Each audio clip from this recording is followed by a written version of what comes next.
All right, what's going on, everybody? Had some technical difficulties there, but we are back live in effect today. Happy Saturday, to everybody. Wanted to jump on and just share with you guys the just some insights that I look at. I love looking at data, especially across the state of Alabama, which is my primary invested market, and just kind of go through some of the data today, this week in real estate. Pretty good week. We did have one setback with one of our listings where we had one of the buyers on one of our properties that ran into issues with their loan. Apparently, it was a little bit back and forth. You don't know who's I don't know. You don't know who's telling the truth. The buyer's agent, claims that she's been checking in each week with the lender and everything's been fine. Then all of a sudden, the buyer has to sell their house that they moved out of like 6 weeks ago. That they got to actually sell their house in another state before they can buy this house in Panama City.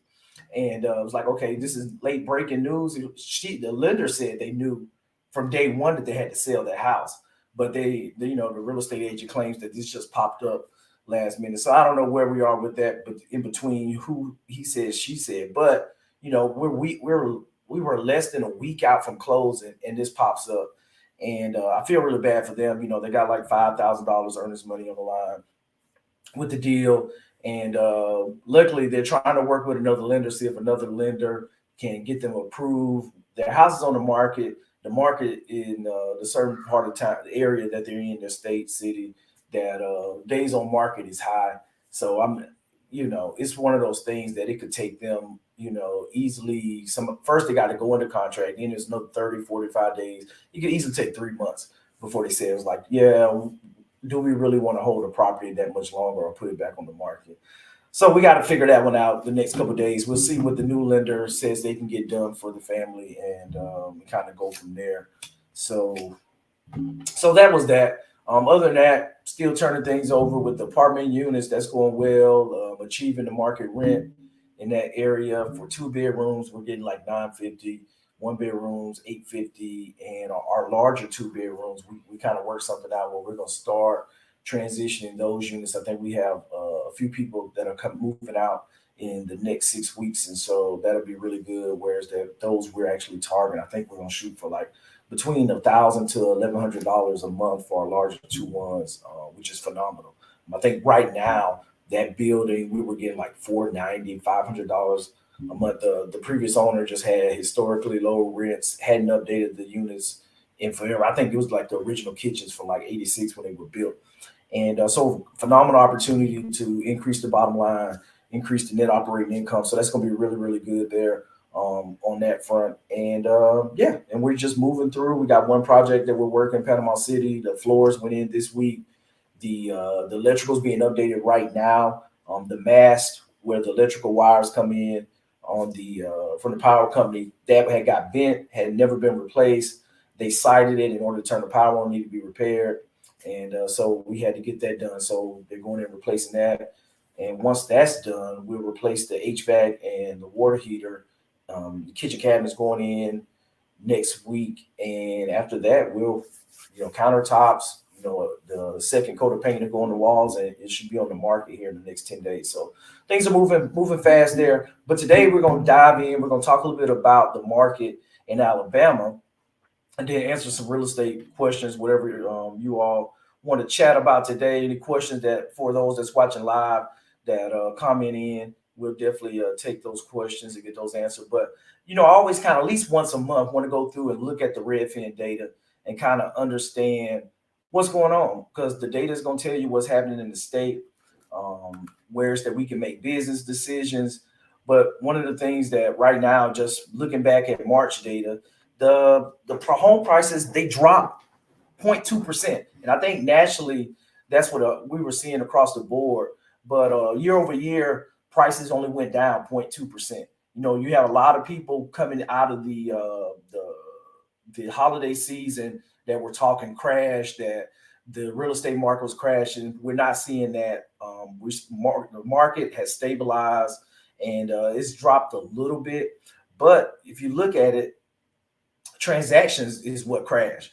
That on some areas, it was 40%. We see here in Alabama, The number of houses that sold were 23%.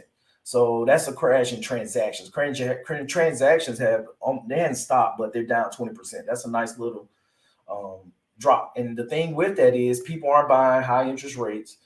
It's preventing people from buying. And then also a lot of people, especially when you start looking at like move up buyers, people that own a house 6, 7 years, they have a kid or two, they're looking for a bigger house. So right now, those people aren't trading or selling their houses that have low right now have historically low interest rates, sub 4% interest rates, in order to go buy something and get a 7% rate. It just doesn't make sense. They're gonna be paying, their payment is gonna go up astronomically, especially if you're looking to buy a bigger house.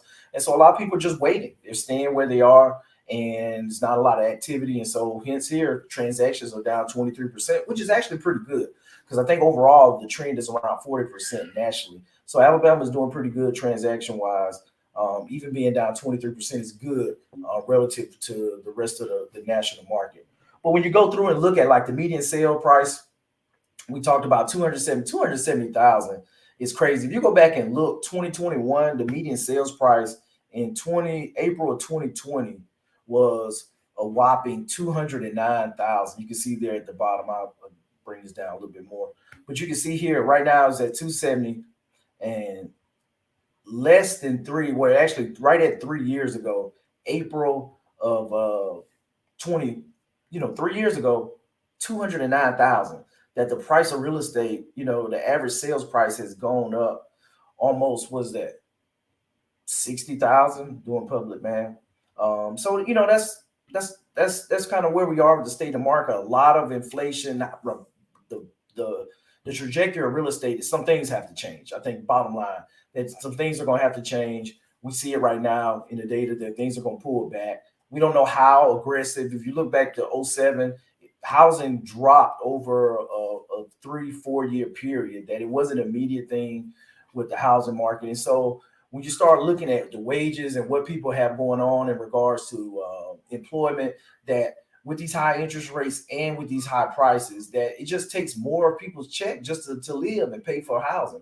And that's the thing that job wages hasn't caught up with this price appreciation in real estate. And so, especially with the interest rates, it just makes it really untenable for people to afford a house right now. In which, for those that have apartments, have land, just regular landlords, that's why we see right now where rents, especially areas that haven't been overbuilt. When you start talking about Austin and Phoenix, that a lot of the areas like that you have a lot of multifamily, a lot of new home supply coming on, and especially new builders are building to rent. That those areas are going to start seeing some pullback and actually in the rent prices they're able to charge too, just because there's so much capacity and the inventory is spiking up there. And so that's what I really like about Alabama, that there's not a lot of overbuilding going on right now. And so I think in regards is going to keep the market a little bit more stable. You're not going to see any wow drops that's happening right now. You see, we only down like 0.2%. So will we pull back to where we were pre-pandemic, April 2020, when we were around 209,000? If we do it, it'll happen gradually. It won't be immediate, but something's got to happen. Either wages will go up, which with unemployment and jobs, if the recession, that they're calling for goes, it's going to be interesting to see how wages catch up in a recessionary environment. It's just going to be interesting. So, if I was a bed man, I would say the prices are going to probably drop, 10%, which would be a reduction of 27,000. So I wouldn't be shocked there. But I think in the meantime is especially us as real estate investors, that you never want to get caught holding a falling knife or trying to catch a falling knife. But I think the big thing for us is to kind of just look at the data and make decisions, whereas that we're not doing long-term projects and we're factoring in that, hey, this house may be worth 10% less when I sell it, or maybe 15% less. And if it passes that stress test, then it's a deal. And I think that's one of the biggest things, that you really just got to get nailed in on your numbers and understand what's going on in the market so you can be informed and you can make informed decisions. But just kind of digging in a little bit more, the top 10 metro areas, Cleveland, Alabama. I didn't even know where Cleveland, Alabama was, but the fastest growing sale price, God, look at that, 56% growth in Cleveland, Alabama. Mountain Brook. We've done a project in Mountain Brook. I I think the average house price in Mountain Brook is like 900,000. It's crazy. And I'll click on that one to show that one to you, but I'm pretty sure that it's 900,000. Yep, 906. Yep. And 24.9, 25% year over year raise in the median sales price in Mount Brook, which is just crazy. And look at that. And the median days on market is still only 16. Mount Brook, if you got money, that is the place that you want to be in Jefferson County. No, it's always been that way. And you see, it's not a whole lot of volume, only 35 houses sold. And I think that's one of the things too, where you have limited inventory, you have price appreciation, supply and demand. If it's not a lot of it and you got a lot of people that want it, the price is going to go up. And I think you see that here with Mountain Brook, of course, which is kind of one of the best areas in Jefferson County to live. But you look at the other metro areas, you got Foley, Dothan, Foley, that Dothan area, Baldwin County. You know, Baldwin County is one of the fastest growing counties in the state. So no surprises there with Foley. And then you'll see Spanish Fork. Gulf Shores is also in Baldwin County.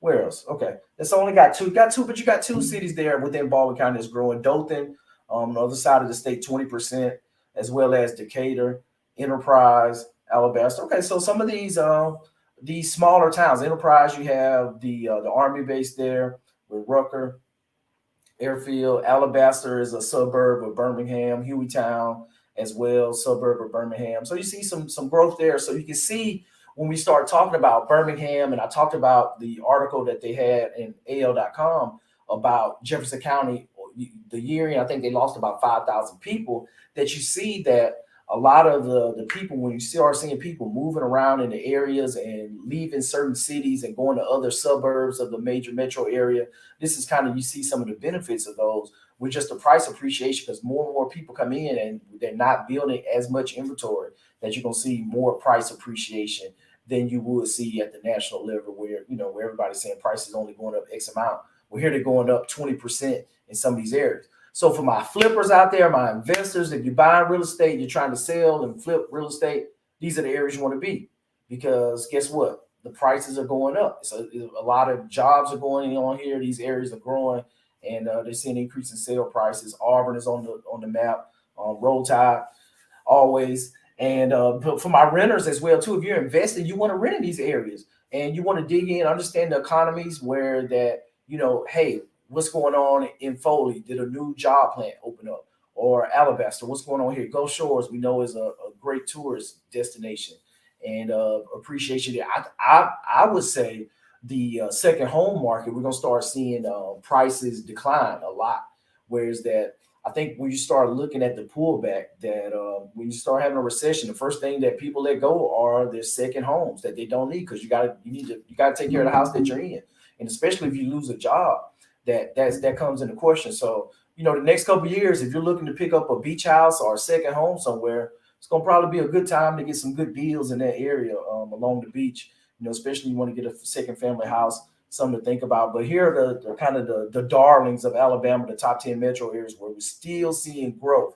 Whereas that we saw overall for the state that sales pulled back 0.2%, but that's not the tale for the entire state. And so that's why I keep telling people real estate is local, local, local. Look at your local market, look at your cities here. If you're looking to flip, hey, I would target some of these areas. If you can get a flip in Mountain Brook, might be pretty good. Foley, Dothan, Decatur. You definitely, when you start talking about the average sales price is 900,000, that's more so, I would say, for seasoned investors that have really good team, and you're gonna have to have a lot of resources behind you, because you're probably gonna easily pay 600,000 for a house. You're gonna have to have premium finishes. Your contractor crews are gonna have to be on game, on point, and you need to know what you're doing, because you definitely don't want to get over your head with that.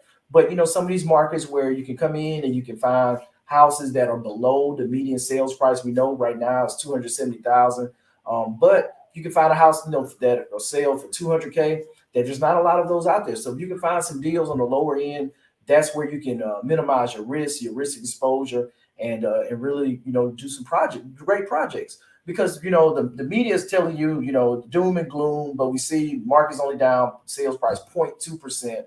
There's a lot of growth not growth, but a lot of sales price appreciation in some of these areas. And so if you go in and do one deal a year and make an extra $30,000, $40,000, or add $30,000, $40,000 in equity when you keep for a rental property, that is how you build wealth. And so that's what I just want to make sure that everybody's tracking, that it's not all doom and gloom, but you just got to be more conservative with your estimation of price and understand that, yeah, prices are pulling back some. But if you put a buffer in there to say, hey, that I'm gonna add 10% or 15% of cushion on my after repair value, I'm not gonna go at today's rates, then hey, if the numbers still work, then it's a deal, and just move out. So just the number of homes sale 10% year over year increase in number of homes that have been sold. Newly listed homes, so listings are down 13%. That's a little bit troubling, and that's what's, I think, propping up the market right now. And prices aren't dropping because there's no inventory coming on the market. People aren't selling. And so this is the spring season. This is the time where you see most of the listings happening right now, April, and you can see that we're down compared to last year, almost 14%. And we only have 2 months of supply. So that is a problem. 2 months of supply. We're nowhere near, where your equilibrium is going to be somewhere 5, 6 months where it's a balanced market. So you're really still in a seller's market, even with the high interest rates and everything going on. You only have 2 months of supply, which tells you that we need more inventory to come on before we start seeing the opportunity where buyers are having more and more opportunities to have price reductions and everything. And I think the biggest thing, we start looking at 2 months of supply, that the most of the inventory that's come on the market has been on the higher end, the luxury home, more expensive homes that you can't find out. Like for us, 200,000 and below, that it's really hard to find quality housing that's under that price. There's still some out there, but most of the new inventory, we start digging a little bit deeper, that it's on the upper end with more higher price homes. So that's it. You can see here most competitive cities in Alabama, Mountain Brook, with the price appreciation, you see all that. Saraland, Alabama, definitely so.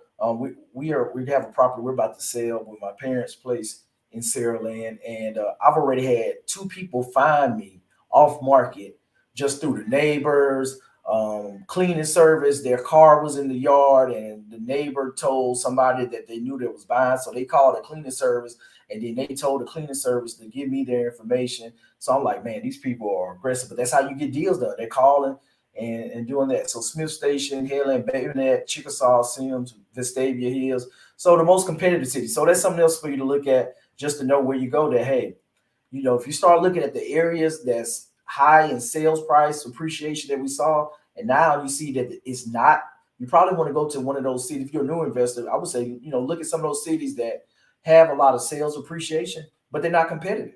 You want to be somewhere where you go in like, man, nobody's buying houses and flipping houses here. Perfect. I'll come in and do that and provide the service and less competition. And I think the last thing, then we'll jump into questions. But you can see just where people are moving to with the data here as well too. There's a lot of people leaving California.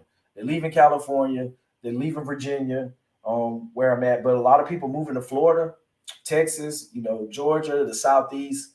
We see that happening. A lot of people leaving Alaska as well too. So this kind of just let you all know, kind of on a national level, what is going on in the nation, where the opportunities. Follow the jobs, follow the jobs, follow the jobs. Because guess what? People are going to follow the jobs. They're going to move to where the jobs are. So I think this is just kind of is indicative that you can see more than 2,000 people were searching to move in Alabama versus out of the state. Florida, 43,000. Want to move to Florida. How many people want to leave California? 44,000. We're looking to research what's going on. And you can see right here, they got the data here, where net inflow, that Miami, a lot of people moving to Miami, Phoenix, Las Vegas, Tampa's on there, Orlando. A lot of people leaving San Francisco. 31,000 people left. This net outflow from January to March. They had 31,000 people leave the San Francisco area. Geez. New York. This one here, Washington, D.C. Washington, D.C., this is just the city, 18,000. And D.C. isn't that big. So that's a big number. But a lot of the things that you see with D.C., you got a lot of military that's constantly in and out, that's moving. And so with that alone, that I think that may be skewed some way. I don't know how they track that. But a lot of times Well, it's net, but usually you have people PCS out and people PCS in. So this is net outflow. So that's interesting. And most of the military, most people can't afford to live in DC anyway. They live kind of on the Virginia, Maryland side.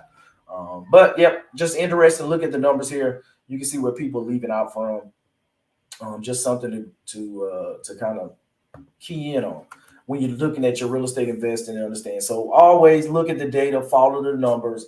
You want to understand what's going on at your level in your local market. It's cool to understand what's happening at the national level, but you want to dive in and understand what's happening in your backyard, whereas you can be an informed investor and understand what's happening in your state and in your city, so you can make good decisions. I don't know if anybody had any questions today. That's all I wanted to share and just kind of walk through with everybody. I'm gonna be out in Dallas this upcoming week for the second annual Ventures in Real Estate Summit. So that's gonna be cool. You can get your tickets. You can actually get an online ticket or in person as well too. I think the online ticket is like $97. It's gonna be 15 different speakers. You get access to the recordings after events, so that's gonna be really cool and for people to check out, especially if you're interested in trying to learn. And we're going to talk about all different phases of real estate. You're going to have speakers there talking about Airbnb, midterm rentals, multifamily, single family investing. I'm going to be speaking specifically. I had two presentations. One about creative deal financing, how to finance deals creatively. Seller financing. I'll be talking about that. Being able to raise private money, leveraging hard money, raising money for apartment deals. So all that whole process that goes with that, I'm gonna be sharing that. Then my second presentation will be about how to build 100K a year rental portfolio, because that's what building wealth is all about. Building up your portfolio and buying assets. So that's gonna be really cool. Two presentations that I'll be talking about. I'm really excited about the creative deal finance because especially when you have high interest rates, that becomes really important. And then as you're talking about going through with the rental portfolio, that was going to be cool too. Because I really got the chance to go back as I put that presentation together, go back, look at previous deals, looking at the journey that I've been on, as a real estate investor and, moving around city to city, doing deals, and then just kind of going down memory lane and looking at a lot of those deals. It's like, it's pretty cool to kind of sit back and reflect. What's up, Aaron? Oh, no problem at all. No problem at all, brother. The then now I think that's it for today. What's up, Joel? Yeah, man. Yeah, most definitely. I'm excited about next weekend too. It should be a good event.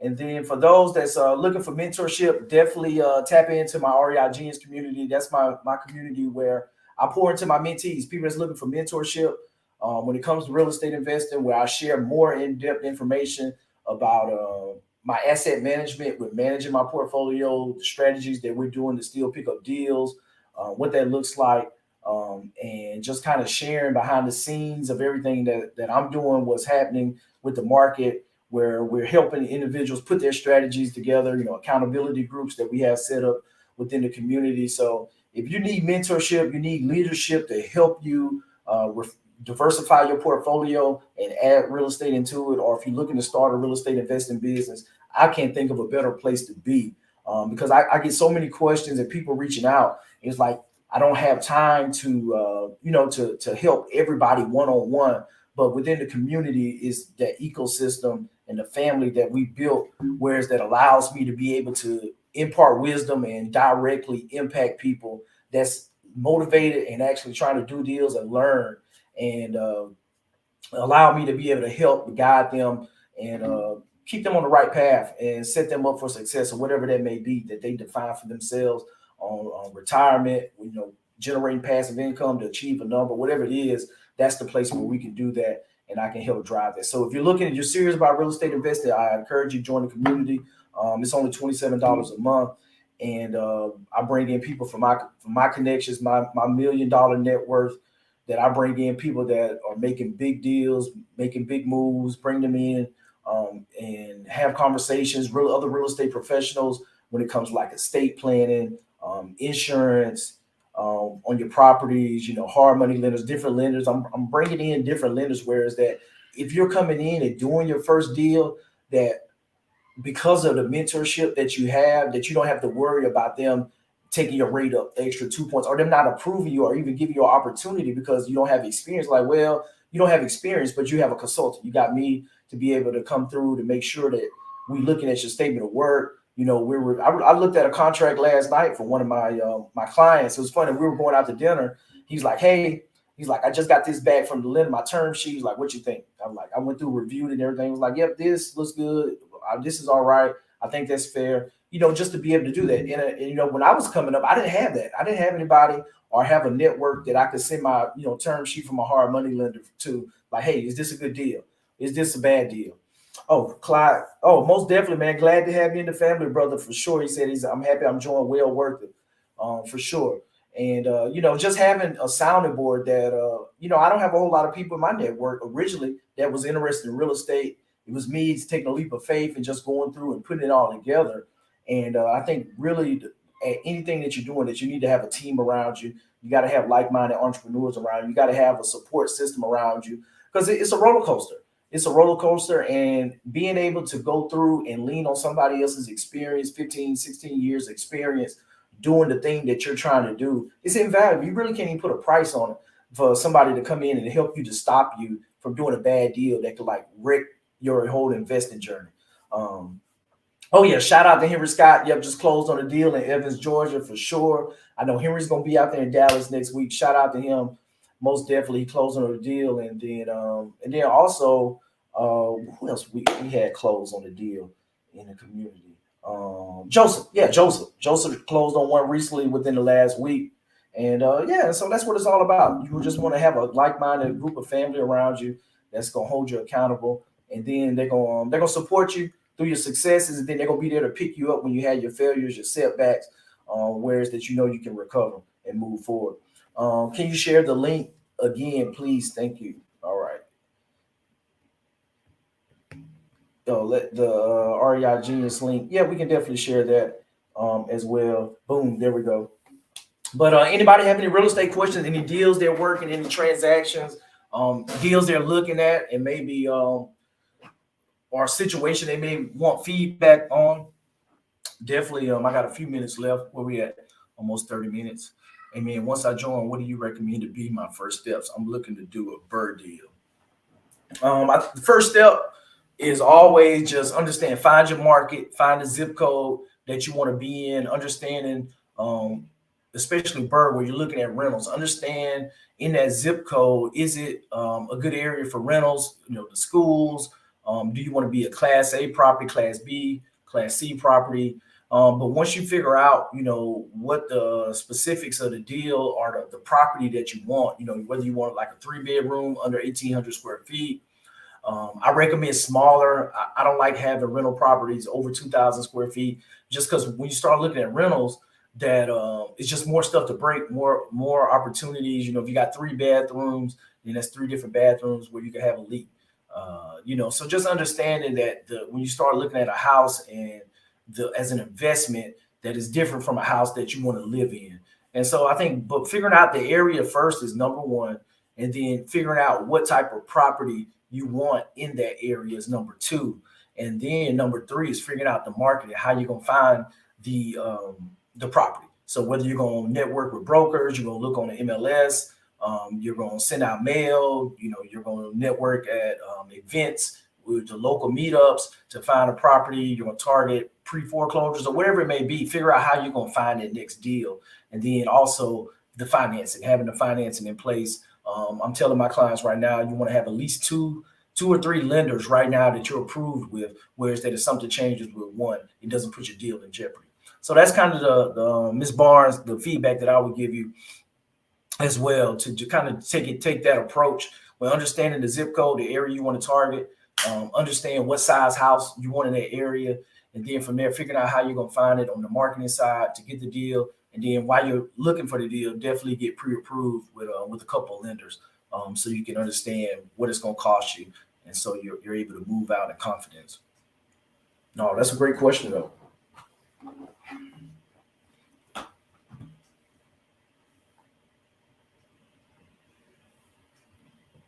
Let's see. Any other comments?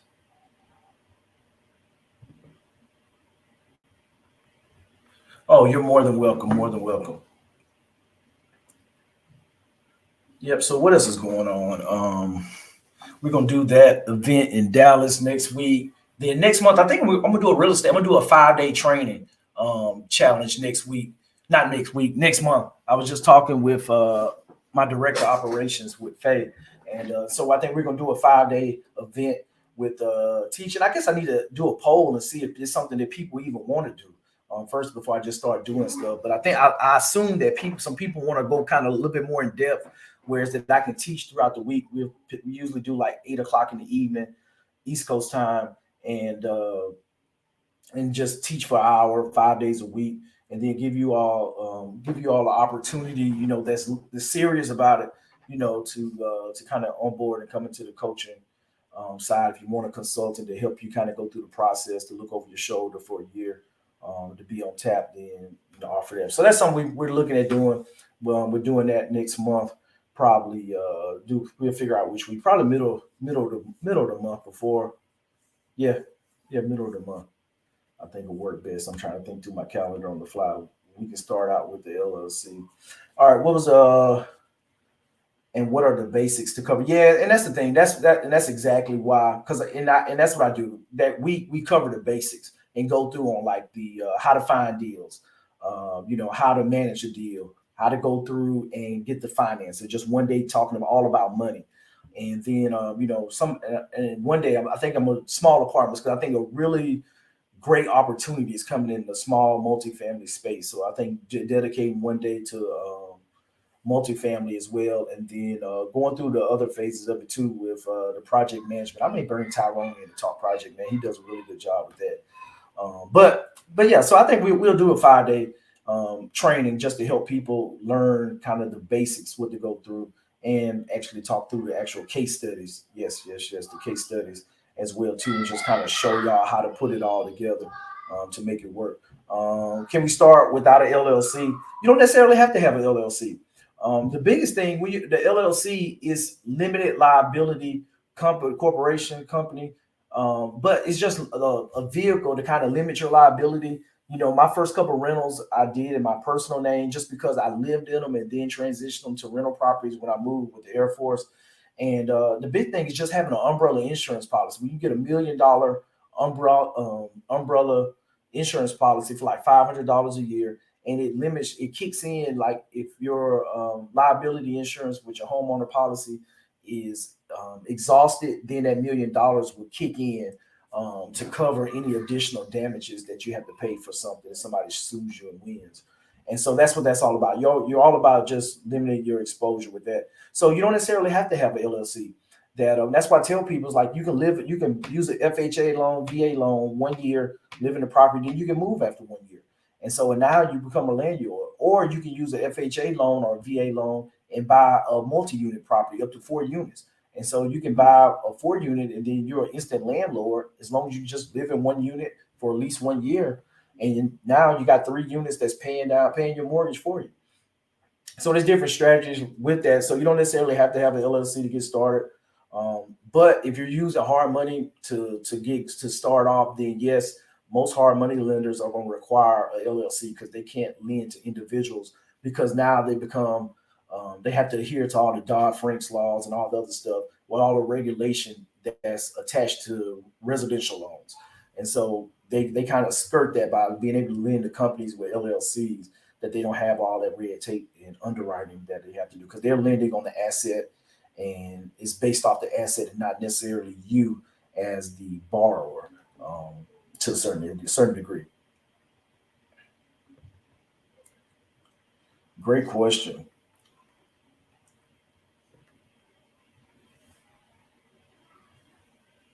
All right. We don't have any other questions. I'm gonna wrap it up and get back up here with the family, hang out with them the rest of this Saturday, and I gotta finish putting my slides together for the event.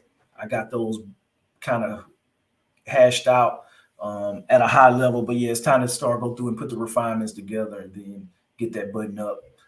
So we will see you guys in Dallas next week. For those that's coming in person, if you can't make it in person, I'd highly, highly, highly suggest you get your online ticket. $97, well worth it. 15 phenomenal speakers that are going to be speaking next week. all phases of real estate, and you get access to the recordings as well too. And yeah, and for those in person, actually, I'm bringing out the books as well too. So I have books for everybody in the audience in person, and yeah, it's gonna be a good time in Dallas. I have a property I want to use the equity in to make a new purchase. Good already. No, I think that's a good idea. It's a good idea. You just got to make sure that you leverage it the right way, and but definitely go ahead and you can talk with some different lenders about getting a HELOC where you can get that line of credit that's tied to that property, and that's a great strategy. I just closed on a HELOC on my primary residence for the exact reason, whereas that you have the capital where you can deploy it, move it, you can get into a deal and refinance and pay yourself back after you do the construction, do the renovation, refinance it with your bank or whatever. So it's a great opportunity for that. So great deal. We got a Facebook user sitting there in the Dallas. So it's at the right there at Dallas Love Field at the Museum of Flight. So the event will be there at the Museum of Flight, right next door to Dallas Love Field. So yep, so that's where we go. Frontiers of Flight Museum. There you go. Boom. Yeah, phase on it. So that's where the location will be in Dallas. It'll be Friday and Saturday all day. I think 9 to 5 there. So yeah, so it's gonna be a good event. Yep, and there's the link too. For anybody that's interested, you just hit the link right there and to get your ticket. And yeah, I'd love to meet you guys in person. Anybody that's there, and always a good time talking real estate. So that's it today. Any other questions, Erica? No, thank you. Thank you everybody for tuning in this week. I'll be at the conference. I'll probably do something live. I don't know. We'll see. I may need to talk to. I know David Parade is gonna be out there too. I need to talk to David. We got to collaborate, do some stuff together. But we'll see. We'll get it. You'll see a schedule on the events. If not, then yeah, no, Saturday's not gonna work. I just thought about it. Yeah, so I'll see y'all the following Saturday.